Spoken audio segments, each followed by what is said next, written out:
Season 2 bab ke-239. Menjelang hari-hari pernikahan putrinya, Arash berencana akan meliburkan pabriknya. Dia ingin fokus dengan pernikahan Azura Fathan. Penyetokan barang ke toko-toko diselesaikan 3 hari menjelang pernikahan. Semua karyawan nampak sibuk karena hal ini. Ini adalah hari terakhir dan harus dipastikan stok di toko-toko aman selama 7 hari ke depan. Ya, Arash berencana libur selama 1 minggu saja. Bun, toko-toko langganan ayah pada minta undangan. Masih ada gak undangannya? Tanya Arash setelah pulang dari setor Basreng. Masih? Duh ya, nanti malah ngerepotin orang. Iya, mereka yang minta. Ayah bilang ke mereka amplopnya paling sedikit 1 juta ya. Atau Basrengnya tidak di stok lagi. Hei. Ayah nih.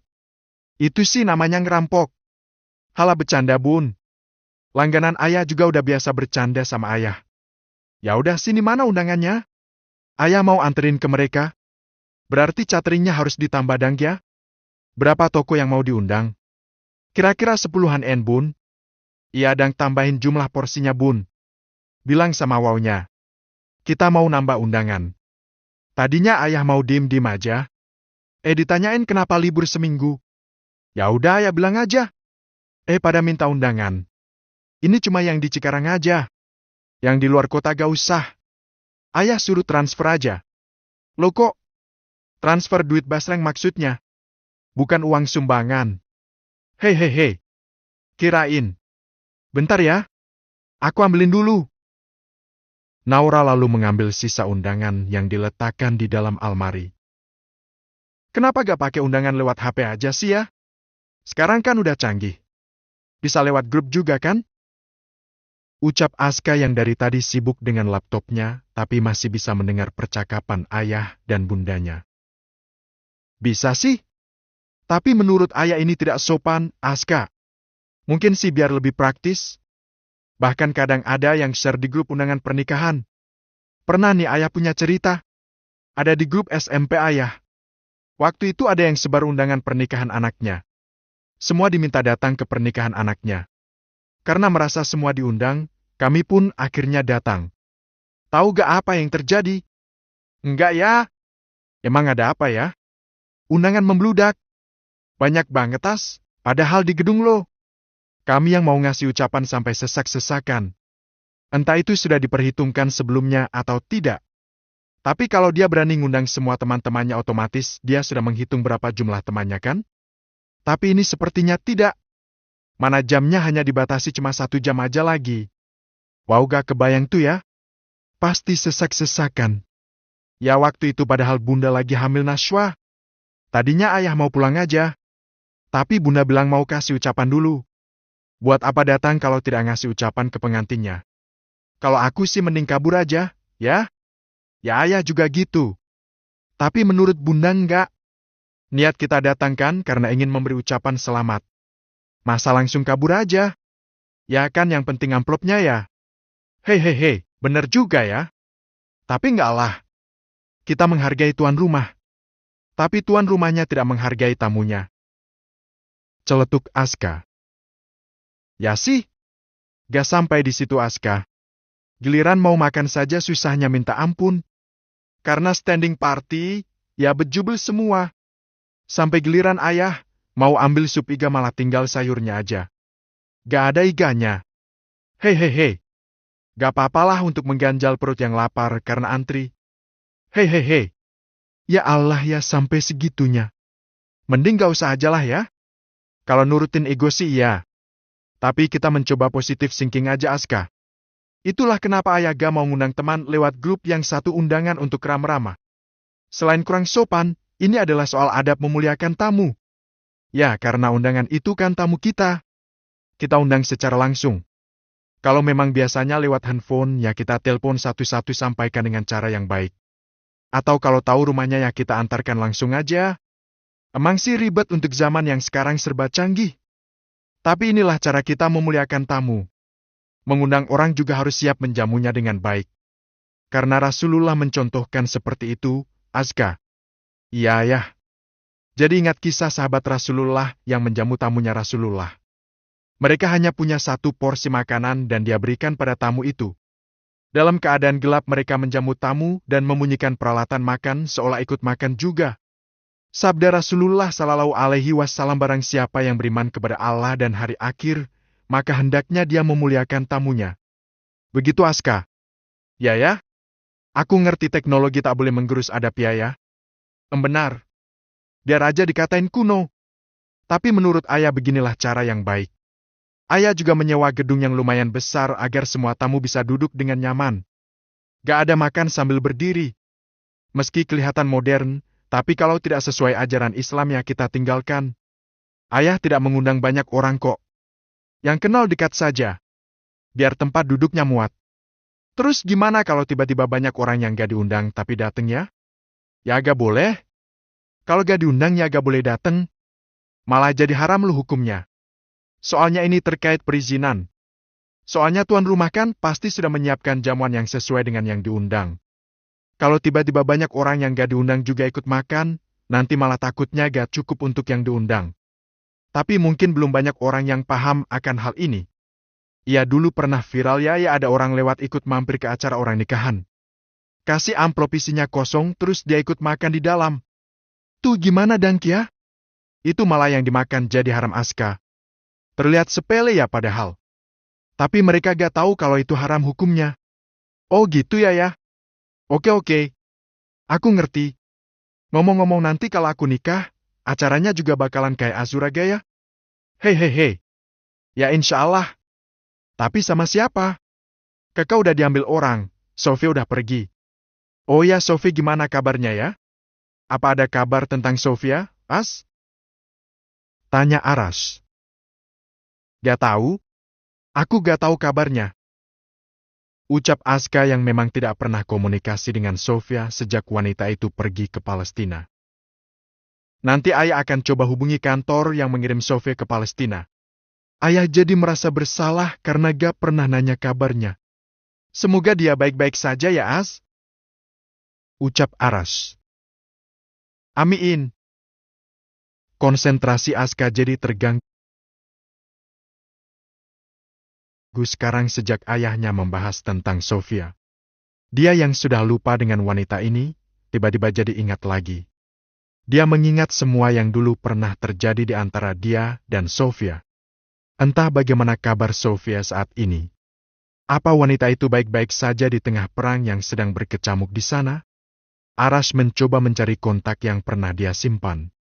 Aksi kemanusiaan pembela Palestina. Yang banyak mengirim para relawan ke sana. Aras sudah mencoba mencari, tapi tidak ada. Perasaan dulu pernah aku simpan deh kontaknya. Tapi kok gak ada ya? Ucap Aras sambil menatap ponselnya dan mencari nomor telepon yang dia maksud. Waktu itu kan handphone ayah pernah rusak. Semua kontak yang ada di penyimpanan handphone hilang semua. Ucap Naura mengingatkan. Oh iya ya bun. Jangan-jangan kontaknya ikut hilang. Ya, gimana ya? Tanya ke pesantren aja ya. Ucap Naura. Ah iya bunda benar. Saat Aras mau mencari nomor telepon pesantren, ternyata ada panggilan masuk dari pesantren. Wah panjang umur nih yang nelpon. Siapa ya? Ada telepon dari pesantren bun. Aras pun menerima panggilan dari pesantren. Sesaat setelah mengucap salam, Aras mendengar suara Fatimah di ujung sana. Innalillahi wa inna ilaihi rajiun. Yang benar Mbak Fet. Naura dan Aska ikut terkejut mendengarnya. Siapa yang meninggal? Atau siapa yang sedang terkena musibah? Season 2 bab ke-240. Kabar mengejutkan datang dari pesantren menjelang hari pernikahan Fathan Azura. Naura sampai menangis saat mendengar cerita dari Aras tentang berita yang baru saja dia dengar dari pesantren. Sedih sekali rasanya. Tapi bingung harus bagaimana. Aska sudah siap sejak awal. Cepat atau lambat mungkin berita ini yang akan dia dengar. Aska sudah pasrah sejak awal. Mungkin ini adalah yang terbaik. Jenazah sudah dimakamkan di sana. Kita cukup mendoakan saja dari sini ya. Semoga almarhumah husnul khotimah. Yang sabar ya Aska, ucap Aras. Dia juga sedih dengan kabar berita ini. Tapi juga bangga karena wanita yang selama ini banyak dianggap hina, akhir hidupnya bisa syahid. Masya Allah. Tak ada yang tahu bagaimana akhir hidup kita. Aska diam saja. Dia menunduk dan terlihat menitikkan air mata. Tapi buru-buru dia hapus karena malu ketahuan menangis. Ayah tahu kamu berduka. Sophie insya Allah sudah bahagia di sana bersama para syuhada. Dia meninggal saat terjadi genosida di Gaza beberapa waktu yang lalu. Terjebak dalam reruntuhan bangunan. Padahal dia sedang merawat orang yang sakit juga di sana. Ya Allah, gak kebayang betapa ngerinya di sana. Saudara-saudara kita di sana setiap hari diliputi kekhawatiran. Sedangkan kita di sini adem ayem saja. Ya Allah, ampuni kami. Ujar Aras. Ayah, aku izin ke kamar dulu ya. Pamit Aska. Pemuda itu langsung berdiri meninggalkan kedua orang tuanya. Meninggalkan Naura juga yang masih menangis sampai saat ini. Biarkan Aska sendiri ya. Dia butuh menenangkan diri. Ucap Naura. Kasihan Aska. Kekes sudah menikah dengan orang lain. Sedangkan Sofia meninggal. Lalu siapa yang akan menjadi jodohnya kelak ya Bun? Bunda gak bisa mikir ya. Bunda sekarang lagi sedih karena Sofia akhirnya sudah berpulang lebih dulu. Ya Allah, gadis itu. Rintih Naura. Dia sangat menyayangi Sofia saat dia mengenal Sofia lebih dekat. Oh ya, ayah lupa ngasih tahu Hendro. Tadi Fatima nyuruh aku buat ngasih tahu ke Hendro. Aras langsung berdiri dan keluar rumah. Dia hendak menemui Hendro yang sekarang memang sudah bekerja di pabriknya bersama 3 rekannya yang lain. Aras berjalan dengan cepat, membuka pintu pagar dan menyeberang jalan depan rumahnya. Lalu sampailah dia di pabriknya. Beberapa karyawannya nampak sibuk di hari terakhir pabrik buka sebelum libur panjang pernikahan Fathan Azura. Hendro mana? Tanya Aras pada salah satu karyawannya yang sedang menaikkan basreng ke atas pikap. Ada di dalam Pak Bos. Bos Aras kami mau ngirim ke Tambun ya. Ucap karyawan Aras. Iya, sana jalan. Aras lalu masuk ke dalam pabrik dan mencari keberadaan Hendro. Rupanya pemuda itu sedang menimbang basreng di area penimbangan. Dia tampak serius ditemani oleh Akbar. Hendro! Teriak Aras. Pak Bos. Ada apa Pak Bos? Ucap Hendro. Dia lalu menghentikan aktivitasnya dan menunggu Aras berbicara padanya. Ikut aku keluar yuk. Kita bicara di rumahku aja. Ajak Aras. Ada apa sih Pak Bos? Udah ayo ikut. Akbar, gantiin Hendro sebentar ya. Ucap Aras.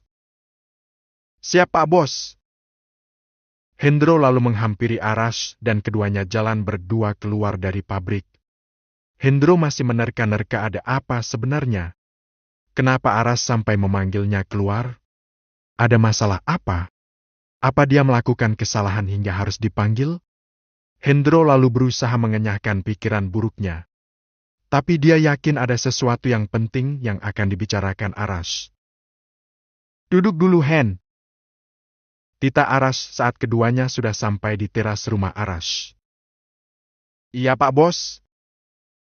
Jawab Hendro. Dia lalu duduk sambil menunggu hal penting apa yang akan diceritakan oleh Aras. Mau minum apa, Hen? Tidak usah, Pak. Saya sudah minum kok tadi. Oh gitu. Ya sudah. Begini, Hen, ada sesuatu yang harus aku sampaikan sama kamu. Ya, Pak. Saya tahu.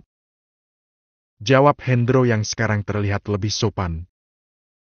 Tadi aku dapat kabar dari pesantren kalau Aras menarik nafas dulu. Sofia meninggal semalam. Ya Allah! Spontan Hendro berdiri. Air matanya langsung berkaca-kaca saat dia mendengar berita itu. Hancur hatinya saat mendengar saudara satu-satunya ternyata telah berpulang kepadanya. Sabar ya. Kita semua berduka. Sofia sudah dimakamkan di sana bersama ribuan orang lainnya yang juga meninggal akibat aksi genosida Israel. Arash juga ingin menangis membayangkan betapa ngerinya kehidupan di sana dan betapa sedihnya hati Hendro saat ini. Biadab! Hendro mengepalkan tangannya dengan menahan emosi yang bergejolak di hatinya. Semakin besar kebenciannya pada musuh orang Islam itu. Kesal, benci, sedih semua bercampur jadi satu. Duduklah, Hen. Kamu tahu orang yang mati syahid itu jaminannya surga. Kita memang sedih. Tapi aku yakin Sophie sudah bahagia di sana. Betapa irinya kita pada Sophie yang bisa meninggal seperti itu. Sabar ya. Kenapa harus ada perang sih, Pak? Kenapa manusia gak mau hidup damai? Demi apa? Memang dari dulu dan mungkin sampai kiamat, mereka tidak akan berhenti memusuhi Islam, Hen. Kita umat Islam saja belum bisa bersatu untuk meruntuhkan mereka. Kita banyak. Tapi kita lemah. Kita pertanyakan seberapa besar pembelaan kita terhadap Islam. Kita lemah. Terutama saya, Pak. Saya tidak bisa mendampingi adik saya di sana. Padahal kalau saya di sana, mungkin saya juga akan mati di sana. Saya gak akan sendirian lagi. Ya kan? Arash tersenyum tipis, lalu menepuk pundak Hendro. Semua sudah takdir, Hen. Sophia memang sudah ditakdirkan meninggal di sana. Mungkin ini balasan untuknya yang begitu tabah menjalani kehidupannya selama ini. Sophia wanita terpilih, yang selalu dapat fitnah, tapi dia masih tetap bertahan. Hingga dia memilih untuk pergi ke sana karena panggilan hatinya. Ya Allah, Sophia. Secepat ini. Lo udah ninggalin gue selamanya, Sof. Gue udah gak punya saudara lagi. Hendro mendongak menahan air matanya agar tidak keluar. Arash tidak tahu bagaimana perasaan Hendro sekarang. Tapi dia yakin kesedihan itu teramat dalam. Kamu balik aja ke kamarmu. Istirahatlah. Tenangkan dulu dirimu. Kamu masih punya banyak saudara, Hen. Teman-temanmu, aku, semua adalah saudara. Makasih, Pak. Tidak, Pak. Di kamar? Mau ngapain? Saya mau balik kerja aja. Di kamar malah bikin saya tambah sedih. Udah ya, Pak. Saya mau balik kerja. Oh ya, terima kasih atas informasinya. Hendro lalu berdiri. Dia mengusap matanya. Lalu pergi begitu saja. Arash sudah paham karakter Hendro. Dia tidak menganggap ini sebagai kurang sopan. Tapi memang seperti itulah Hendro. Arash lega karena sudah menyampaikan berita ini pada Hendro dan pria itu tampak sudah menerima. Kasihan Hendro ya. Dia kehilangan adik satu-satunya. Di balik wataknya yang keras, dia sangat menyayangi adiknya. Walau kadang caranya yang salah. Ya bun, ya udah sih yang lalu ya udah berlalu. Hendro juga sudah menyadari kesalahannya. Nanti malam kita kirim doa untuk Sophia ya bun. Kita berdoa bersama untuk Sophia. Karena besok kan ada pengajian Ajura. Jadi kita bikin nanti malam saja. Iya ya. Ya. Aska sepertinya terpukul dengan kepergian Sophia. Semoga Aska bisa ikhlas. Suatu hari nanti dia akan bertemu dengan jodohnya. Entah siapa. Ucap Arash sambil tersenyum.